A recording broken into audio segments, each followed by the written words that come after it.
La Côte d'Ivoire ne veut plus être citée comme un pays où la corruption est monnaie courante dans son administration. Elle est passée de la 115e à la 107e place sur 168 pays à l'échelle mondiale en 2016 selon l'organisation non gouvernementale Transparency International.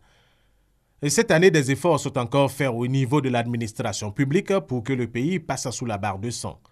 Ces efforts sont perceptibles au niveau de la passation des marchés publics où les entreprises reconnues pour corruption sont exclues des marchés publics. Nous pensons que dans un domaine aussi délicat que la lutte contre la corruption, il s'agit au-delà des professions de bonne intention de dire qu'est-ce qui a changé si on veut convaincre l'opinion publique.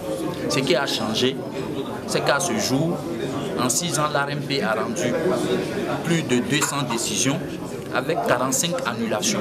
45 fois où l'ARMP a estimé et a demandé que les procédures soient reprises pour respecter le droit. Et ça a été fait. Ensuite, depuis 2014, ça fait donc 3 ans de cela, en 3 ans, l'ARMP a eu à sanctionner 32 entreprises dont la liste est disponible sur son site internet www.rmp.ci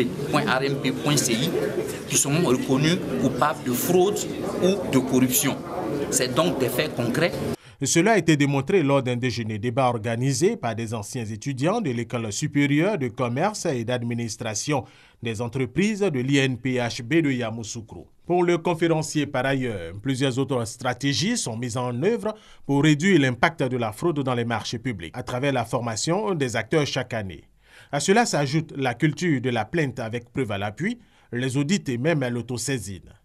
Mais pour réussir cette lutte contre la fraude, il faut le concours de tous, a ajouté Koulibaly Nonkarna, président de l'Autorité nationale de régulation des marchés publics. Les autres intervenants ont souhaité que cette lutte soit non seulement collective, mais permanente pour qu'elle se pérennise pour le bonheur des générations à venir.